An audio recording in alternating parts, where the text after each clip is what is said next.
We're running our fire investigation course for this year, so we run one course per year. And so this course is for brand new fire investigators, so we're training them to investigate fires. That includes determining cause and origin of a fire. We undertake classroom training. We also back that up by spending time out in the bush, like out here, lighting fires, observing burn and char patterns and investigating those fires. So this year we've chosen to have fires in both forest and grass to cater for both Forest Fire Management Victoria and CFA, and to ensure that we cover all fuel types. I was lucky enough to be selected to do the Bush and Scrub Fire Investigators course. So I'm up here for the week to train with fellow agencies to eventually become an accredited fire investigator. So in terms of fire investigation, some of the things that we look at that will tell us which way the fire's travelled, perhaps rocks. They may have some staining that may occur on the impact side. They may also have some protective fuel behind them. Also the way that trees burn, char patterns on trees tell us the wind direction at the time the tree burnt.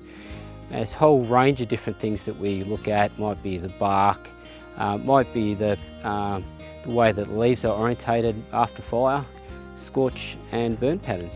Yeah, it's a whole new learning curve for me. It's going from learning how to control fires and command and structure, and now basically going back to prep school. I've learning to look at fires in reverse, learning to look at minute things, whereas traditionally we've always been told to bring in the bulldozer, add the water, put the fire out and then go home. And now we're actually learning, making sure the scene's protected, to actually get down on your hands and knees and look at the way the grass is burnt, the limbs are burnt, and watching the trees. And it's totally opened my eyes up to a whole new way of looking at fires, and even a whole new way of looking at how I'm now going to combat fires. So the course is about determining fire cause. So we do a few things within that. So we do path, travel, impact, cause and origin.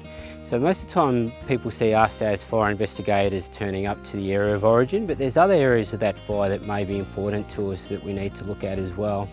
But predominantly most of our time is spent around the area of origin, and that's what the course is about. The trainers they've got years and years of experience and years of investigating major fires to minor fires.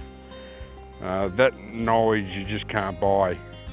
And to be able to spend a whole week with those mentors, just grabbing a small glimpse of their knowledge that they can pass on, and knowing we'll be able to call them in the future if we're stuck or need a hand, is that networking within the CFA you just cannot buy.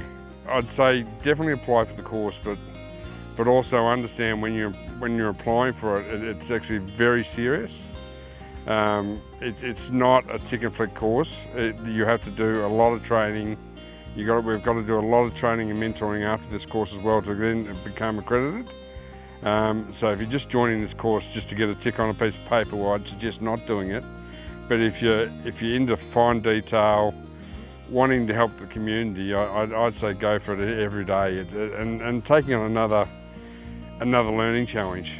And that's one thing this organisation has been great for, is if you wish to follow your dream or compassion, they give you plenty of opportunities for it, and this is one way to go that far, and I think it's fantastic.